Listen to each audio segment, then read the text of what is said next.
के ठीक 2 बज रहे थे। हवेली की छत पर तेज हवा चल रही थी। खिड़कियों के शीशे चरमराकर हिल रहे थे। दीवारों से पुरानी नमी की गंध उठ रही थी। रीना ने मोबाइल की टॉर्च ऑन की। सामने वही औरत खड़ी थी, फीकी साड़ी में, उलझे बाल और उसकी आंखों में एक अजीब सन्नाटा। उसने ठंडी आवाज में कहा, मैं यहाँ 1892 से रहती हूँ। रीना का पूरा शरीर सुन्न पड़ गया। लेकिन अजीब बात यह थी, ये हवेली तो 2005 में बनी थी। कुछ घंटे पहले तक रीना बस एक घर देखने आई थी। उसका काम था पुराने मकानों की खरीद बिक्री। हवेली देखने वह अकेली आई थी, शहर के बाहर के उस सुनसान इलाके में।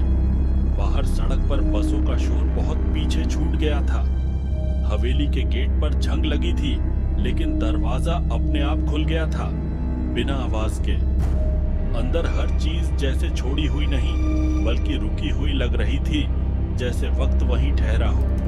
कमरों में धूल थी, लेकिन बीचों बीच एक लकड़ी की कुर्सी रखी थी, बिल्कुल साफ। रीना को लगा शायद कोई केयर टेकर यहाँ रहता होगा, लेकिन पूरे घर में किसी की मौजूदगी नहीं थी। ऊपर की मंजिल पर जाते वक्त सीढ़ियों से आवाज आई, टप टप। रीना ने टॉर्च घुमाई, कुछ नहीं दिखा, मगर कमरे के अंदर झूले पर वह औरत बैठी थी, उसकी पीठ रीना की तरफ।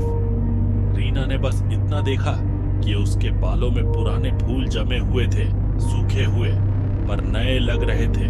कमरे की दीवारों पर पुराने अखबार चिपके थे, तारीखें 1892, 1893। रीना धीरे धीरे पीछे हटने लगी। तभी औरत ने सिर घुमाया। उसका चेहरा अधूरा था, जैसे किसी ने उसे अधर में छोड़ दिया हो। आंखें गहराई में डूबी हुई, होठों से बस हवा निकल रही थी। फिर वही ठंडी आवाज, मैं यहाँ 1892 से रहती हूँ। रीना भागी, दरवाजा खोलने की कोशिश की, लेकिन हवेली का गेट अब बंद था। मोबाइल की टॉर्च अपने आप बंद हो गई। सन्नाटा ऐसा कि अपनी सांस की आवाज सुनाई दे रही थी। अचानक हवेली की दीवार पर लाइट पड़ी और वहां किसी ने कील से खुदा हुआ लिखा था, रीना मल्होत्रा 1892। रीना के हाथ कांपने लगे। उसने दीवार को छुआ और अगले ही पल हवेली की सारी लाइटें जल उठीं। कमरा फिर से वैसा ही दिखने लगा, नया, साफ और सुसज्जित। लेकिन अब वहां कोई रीना नहीं थी। 2 दिन बाद जब प्रॉपर्टी एजेंट उस जगह पहुंचे तो हवेली खाली थी। फाइल में लिखा था, Reena Malhotra, property evaluator, missing since 2005।